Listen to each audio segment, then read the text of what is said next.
मदरसा दारुल कुरान फैसलाबाद में होने वाला सिर्फ एक नहीं बल्कि दो वाक़ये हैं। पहला वाक़या पिछले साल इफ्तिताह ए बुखारी का है, जो आपके सामने बिल्कुल नहीं आया, और दूसरा वाक़या भी अधूरा आया है, जिसे ज़्यादातर लोगों ने बहुत खूबसूरत रंग देने की भरपूर कोशिश की है। हमारे दौर में गलत को गलत कहना भी मुश्किल काम हो गया है। चलिए पहला वाक़या सुनिए। पिछले साल इसी इदारे में इफ्तिताह ए बुखारी की तकरीब रखी गई, जिसमें दुर्रे हदीस के छात्रों को बुखारी शरीफ का पहला सबक मुफ्ती जाहिद साहब पढ़ाने वाले थे और मौलाना तारिक जमील साहब भी मदऊ थे।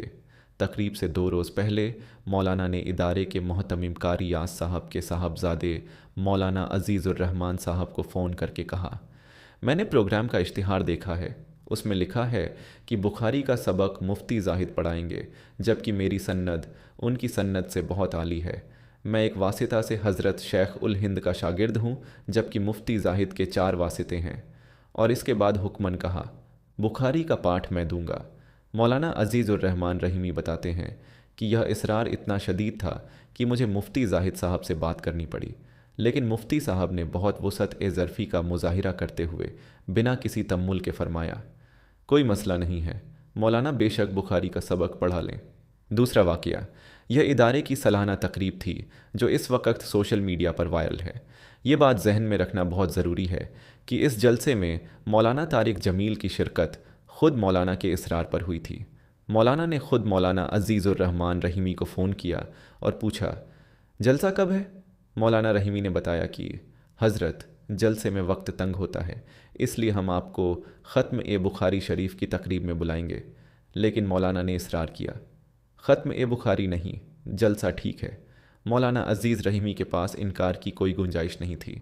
एक रोज़ पहले मौलाना तारिक जमील ने फिर फ़ोन करके पूछा, मेरा बयान किस वक्त है? मौलाना रहीमी ने बताया, 2:45 से 3:20 तक आपका वक्त तय किया गया है। तकरीब वाले दिन मौलाना 2:15 बजे पहुँच गए।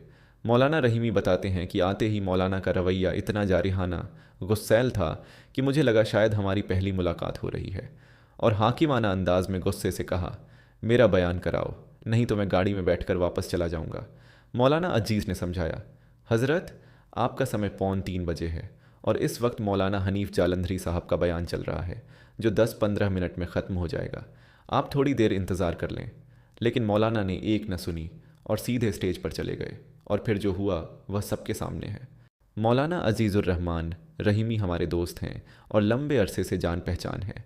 ये पूरी सूरत हाल उन्होंने ख़ुद मुझे बताई है और मौलाना के रवैये पर बहुत दुख का इजहार किया है। इस पर 2 बातें अर्ज़ हैं। एक, मौलाना तारिक जमील इस समय गर्दिश ए अय्याम में हैं। कुछ तो ऐसा हुआ है कि खुदा की दी हुई इज्जत की लाज नहीं रख पाए, और एक अरसा हुआ अपनी ही ज़ात के दुश्मन बने हुए हैं। किसी भी तकरीब में बयान के लिए इसरार नहीं करना चाहिए, और जब कर बैठें तो दूसरों का प्रोग्राम ख़राब नहीं करना चाहिए। लेकिन बस बात वही गर्दिश ए अय्याम वाली है। 2, स्टेज पर आते ही मौलाना का यह जुमला कि मौलवी वक्त के पाबंद नहीं होते, काबिल ए गौर है, और ख़ास तौर पर लफ्ज़ मौलवी सोचने पर मजबूर करता है, क्योंकि इस जलसे में ज़्यादातर उल्मा बैठे थे और उनके साथ उस इदारे के मददगार तलबा के वालिदैन भी मौजूद थे जो उल्मा नहीं होते। ऐसी तकरीब में ये अल्फाज और ये रवैया कितना फ़ायदेमंद या कितना नुकसानदेह हो सकता है, इसका अंदाज़ा आप लगा सकते हैं। हमने मौलाना के बारे में बार बार सुना है कि अपनी निजी मजलिसों में उल्मा पर कड़ी बातें करना उनका पुराना मशगला है। हालांकि उनका पूरा मुकाम तबलीगी जमात की बरकत से है, और तबलीगी जमात व उल्मा एक दूसरे के मजबूत सहायक हैं। एक भरे जलसे में मौलवी का यह लहजा उसी मिजाज की झलक है जिसकी कहानियाँ अरसे से सुन रहे हैं, और ऊपर बताए दोनों वाक़ये भी इसी का तस्वुर पेश करते हैं। कई मस्जिदों में इमाम और तबलीगी जमात के लोगों के बीच जो तलखियाँ होती हैं, शायद उसकी बुनियाद भी यही रवैया हो सकता है।